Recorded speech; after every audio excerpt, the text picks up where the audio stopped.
permitido gestionar políticas públicas. Una de ellas tiene que ver, por ejemplo, con mirar la cantidad de líderes mundiales que son mujeres. Hoy día, de los 193 líderes mundiales que hay actualmente, 15 son mujeres. Nuestro Parlamento tiene un 15.8% de representación de mujeres. El promedio en los países nórdicos es de un 42%, el promedio de la Comunidad Europea es de un 32%, América Latina, América en general tiene un 20 y algo por ciento y fracción de representación femenina. Sin embargo, falta bastante por avanzar. La presidenta decía hace un par de días, inaugurando en el edificio Naciones Unidas el seminario Empoderamiento de la Mujer, Discusiones de Género y Compromiso con la Igualdad, señalaba que Chile ha avanzado bastante en materia de inclusión mujeres en posición de poder, que ya teníamos presidentas en organizaciones gremiales, las principales federaciones estudiantes la tienen, la multisindical chilena también la tiene, presidentas en el Senado, perdón, en el Senado también, ¿verdad? Y sin embargo, no obstante, decía, esto podría dar la pretensión o hacernos creer que realmente la mujer tiene una participación más activa. Sin embargo, lo que ocurre en el cotidiano es que las mujeres están evidentemente subrepresentadas, y esta es una de las razones, por ejemplo, por las cuales las políticas de discriminación, y ese es uno de los temas básicos, fundamentales que vamos a trabajar hoy día, aparecen como una medida que viene a ayudar a promover esta representación. Son legítimas estas medidas de política de igualdad de género, de discriminación positiva, las leyes de cuotas que se hablan. Varios de los países nórdicos a los cuales hacía referencia, donde hay una alta representación de mujeres, empezaron con leyes de cuotas, es decir, asegurando un mínimo de representantes, de participación de representantes femeninas en los congresos y en las posiciones de poder. Leyes de cuota que, por cierto, se han promovido de manera transitoria, es decir, son medidas que aparecen discriminando positivamente y señalan claramente que tiene que haber un mínimo de mujeres dentro del total de candidatos y representantes elegidos que estén en estas posiciones de influencia. ¿Son legítimas esas medidas de cuota? No lo sabemos, tenemos que discutirlo, pero lo cierto es que Chile también, dentro de las medidas de discriminación positiva que ha promovido hoy día en la reforma electoral al sistema binominal, tiene una cápita importante a la representación de mujeres, que lo vamos a ver en un ratito más. La ley, el proyecto de reforma del sistema binominal señala que hay un porcentaje mínimo de mujeres en las candidatas, y lo vamos a ver un ratito más, en las candidatas a ser representantes en las próximas 4 elecciones, de aquí al 2029. Bien, pero vamos a comenzar este tema planteando una revisión del escenario. Me gustaría que ustedes que están aquí presentes miráramos de manera crítica cómo es la representación de las mujeres en el cotidiano vivir, tanto en las posiciones de poder como en las decisiones que tenemos en la Junta de Vecinos, en el trabajo, en el hogar. ¿Cuál es la posición que tiene la mujer hoy día respecto a la posición que tenía 20, 30 años atrás? No sé quién quiere comenzar. Don Pedro. Para romperlo, pues este problema de la igualdad de género, digamos, evidentemente que es antiguo, es un problema en las diversas épocas de la historia, digamos. Bueno, sabíamos que antes éramos matriarcales, después se pasó a un machismo exacerbado. Y bueno, la sociedad ha observado eso y le ha ayudado a darse cuenta que es un problema que hay que resolver. O sea, no se puede decir, miren, las cosas son así, y se trata de resolver. Bueno, como todas las cosas que son más o menos agudas, son más o menos contundentes, cuesta un tiempo. Pero aparte de eso también es como que a veces como que se arrastran los pies para resolver los problemas se ven, están presentes, hay discriminación con la mujer. Ahora se suba una cierta discriminación hacia el hombre, con el afán de ayudar a la mujer también se puede pasar para el otro lado. Entonces, en síntesis, lo importante es que esto está en el tapete, está en la discusión. Es como tomar desayuno, almorzar, no es una cosa que y se sabía por casualidad o porque alguien se acordó y esta cosa está discriminada. Creo que es un problema que está presente, que hay que resolver. Y lo importante es que se han tomado medidas, o sea, en todos los aspectos. En el aspecto económico, la mujer tiene más acceso al trabajo, en el aspecto cultural, de educación. Antes no, las mujeres no podían ser doctores, no podían ser a la universidad, ahora pueden, y en una gran magnitud. De todas maneras, hace falta que las muchachas, hay muchas muchachas, por ejemplo, que son madres de familia, y eso les crea una dificultad porque se ha visto todas las medidas para que ellas puedan tener todas las facilidades para estudiar. Pero en todo caso está viendo ese problema, y lo mismo de la cosa política es importante, porque todas estas cosas evidentemente, las medidas que hay que tomar para resolver estas discriminaciones tienen que venir desde el aparato político, que todas las medidas, porque ahí están los medios económicos, ahí están las palancas de poder. Entonces es muy importante que la mujer, bueno, tiene derecho a voto en Chile desde el puesto de 60 años, 70 años, y se está peleando porque hay una cuota paritaria con los hombres, importante. Lo que sí hay que decir que mucho de esto es muy, ¿cómo se llama? No es 100% real, es real en un porcentaje, pero hay una parte que es muy propagandista, que mira, digamos tanto en vez de candidatos.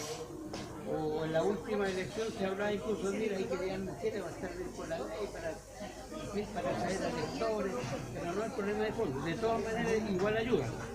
Y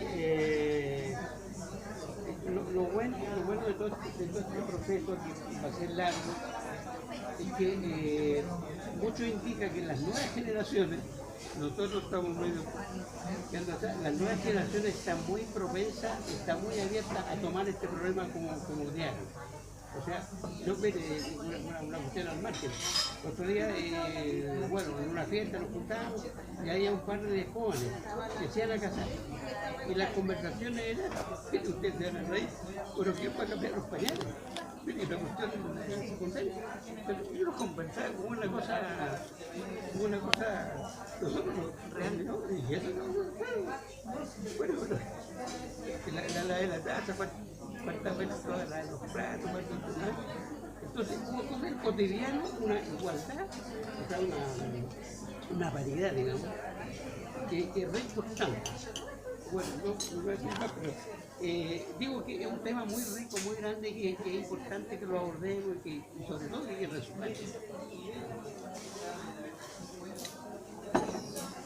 Bien, muy interesante lo que plantea Pedro, porque además de la intervención que es muy importante desde la política pública y que es fundamental para promover aquellos temas que están rezagados y que por sí solos socialmente no aparecen, hasta que un gran grupo logra justamente obtener una posición de poder. Hoy día las posiciones de poder y de influencia a nivel internacional en materia de reivindicaciones de género han logrado posicionar este tema. Llevan 30, 40 años, pero de 10 años a esta parte han logrado tener una influencia poderosa en los gobiernos, la Cámara representante de todos los países y por supuesto en la opinión pública, y hoy día son mucho más populares las medidas de género. Hay que considerar que en Chile, por ejemplo, tenemos la mitad más uno de mujeres y que ellas aparecen subrepresentadas y antes no tenían derecho a voz y hoy día se sienten al menos representadas. Perdón, ¿tú querías decir algo? Me llama mucho la atención lo que opina don Pedro, porque no deja de ser cierto dos cosas fundamentales. Uno, la mujer gana derechos a través de algo fundamental que es la educación. No olvidemos que las primeras mujeres que intentaron estudiar fueron muy repudiadas, o sea, no se aceptaba a la mujer en la universidad. Uno de los grandes elementos que se logra en 1950 es el voto femenino. Otro ámbito importante, una de las grandes mujeres que me acuerdo es la gran pedagoga Amanda Labarca, una gran feminista que luchó por los derechos femeninos y abrió camino a lo que es hoy en día una gran igualdad de género. Entonces eso en el aporte histórico es importante recalcarlo. Fantástico, yo creo que lo que tú acabas de señalar es fundamental. El año 50, cuando se abre la participación femenina en la mujer, aparece un mundo desconocido, un mundo que era invisible. Y obviamente, si uno mira los procesos históricos, los procesos realmente de cambio social, profundo, democrático en Chile aparecen más o menos a partir de aquella época. Vienen con otros cambios más profundos, pero el que cierta parte de la población haya tenido un derecho que parece tan básico, parece increíble. Macarena. Yo quisiera hacer una preguntita, aprovechando la oportunidad que tenemos de tener aquí un profesor de historia, y basándome en lo que decía don Pedro, porque yo también lo estudié, inicialmente nosotros en la cultura mapuche era un matriarcado. O sea, ¿qué pasó? ¿Por qué tuvimos que pasar a un machismo tan extremo como fue lo que él dijo? Si tú nos podrías interiorizar, es como una pregunta más que una pregunta. Yo creo que básicamente no debemos olvidar que nuestro proceso republicano pasó por diversas etapas. Como empezamos en un periodo muy matriarcado, como señala usted, debido a la liberación de una república, valga la redundancia, liberal, donde el hombre se pone en el centro de lo que es la sociedad y empieza a dejar de lado lo que es la iglesia. Entonces, ese periodo de la historia fue muy interesante porque se empezaron a formar unas leyes más laicas, donde, como bien sabemos, hay un registro civil que se instaura. El matrimonio no solamente era velado por la iglesia, sino que se podría hacer a través de un representante del Estado. Los cementerios también son más independientes. Entonces, ¿a qué voy a todo esto? A que los conglomerados políticos, al tomar el poder, logran implantar su punto de vista y su forma de hacer historia y su forma de dirigir el país. Hoy en día, con nuestra presidenta mujer, es un gran logro, pero todo este proceso ha sido largo y complejo. A propósito, Ramón, la participación de la mujer en la historia, ¿cómo la ves tú?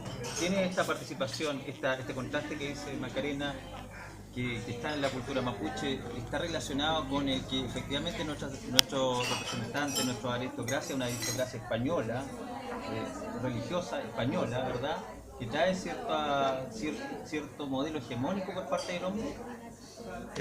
Para bien o para mal, yo creo que más mal que bien, pertenecemos a la civilización occidental. Y en la civilización occidental, desde griegos y romanos, estaba claramente definido el papel del hombre y de la mujer, ¿cierto? El proceso de conquista en Chile acrecentó eso. Claro que en las clases populares, los colegas historiadores, Salazar, qué sé yo, enfatizan que en el siglo XIX el padre estaba ausente y la que llevaba las riendas del hogar era la mujer, al estilo, ¿no es cierto?, de las antiguas etnias que habían poblado este territorio. Bien, ahora bien, el proceso de urbanización, de industrialización, condujo a una redefinición de los roles del hombre y de la mujer. Y en eso estamos ahora, ¿no es cierto? Vale decir, evidentemente que una mujer postergada, que no tenía ningún peso en la sociedad, desde este siglo, con las obreras, ¿no es cierto?, textiles, todo ese tipo de gente. Y después, ¿no es cierto?, todas las feministas, empezando por Amanda Labarca y muchas más, dieron el primer paso para que la mujer adquiriera sus derechos, conquistara sus derechos cívicos igual que el hombre. Eso. La conquista de los derechos cívicos, bien señalaba Ramón, la cultura occidental, romanos, griegos, recordemos que la mujer en la cultura griega, la cultura romana está circunscrita a la vida privada, a funciones que son más bien domésticas, la participación de ella es absolutamente limitada y va a pasar mucho tiempo para que la mujer a nivel europeo consiga los derechos. Por ahí dicen algunos que en la Revolución Francesa recién la mujer logra alcanzar algún grado de participación, pero otros señalan que el Código Napoleónico, que nace después de esta revolución, sigue consagrando el derecho al hombre a tener posiciones de poder y relegando a la mujer a posiciones secundarias. Ha sido en el siglo XX donde la revolución de la mujer, y en muy pocos años donde ha logrado reivindicarse la figura de la mujer, el qué es ser mujer, la representación social de la mujer, y ahí hay un tema que es fundamental, porque cuando hablamos de hombre y mujer estamos hablando de representaciones sociales asociadas al sexo. Él es hombre y mujer por sexo, pero se le referencia respecto a ciertas funciones, ciertos roles de la sociedad que debería tener por su sexo, cosa que no tiene nada que ver con cómo una mujer y un hombre funcionan en la cotidianidad. Hoy día las mujeres en las casas sostienen hogares, trabajan, sostienen parejas, sostienen maridos, sostienen abuelos, y como señalaba Ramón, basta mirar lo que Salazar ha recopilado, la Sonia Montesinos también, en su libro de historia respecto al huachismo y cómo los como hombres que se iban a las minas dejaban a mujeres con 8 hijos, y esas mujeres salían adelante y fueron las primeras microempresarias de nuestra historia. Esas mujeres pujantes son las que han logrado sobrevivir, ¿verdad?, de manera anónima, sin ocupar grandes espacios en los libros de historia y tampoco en los medios hasta hace poco. Y hoy día, gracias a que este movimiento a nivel internacional creció, esta conciencia creció a nivel internacional, es que Chile también se ha hecho parte de este gran movimiento. ¿No? Hay un capítulo para la mujer especial que promueve los derechos de las mujeres.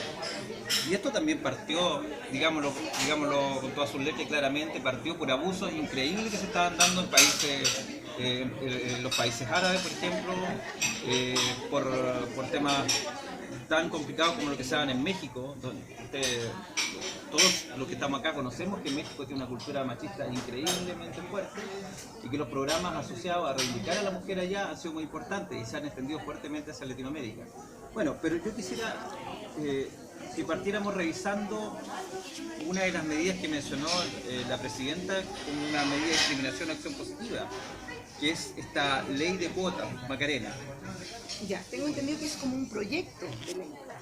No es actualmente ley, es como la representatividad parlamentaria tiene que ser no mayor a un 60% independiente del género. O sea, evidentemente siempre van a haber más hombres, pero no puede ser más del 60%. Entonces se vuelve como una cuota obligatoria que dices tú, que era lo que tú me preguntabas con respecto a esta discriminación positiva. ¿Por qué? Porque están como llevando a la fuerza a llenar unos cupos, por decir.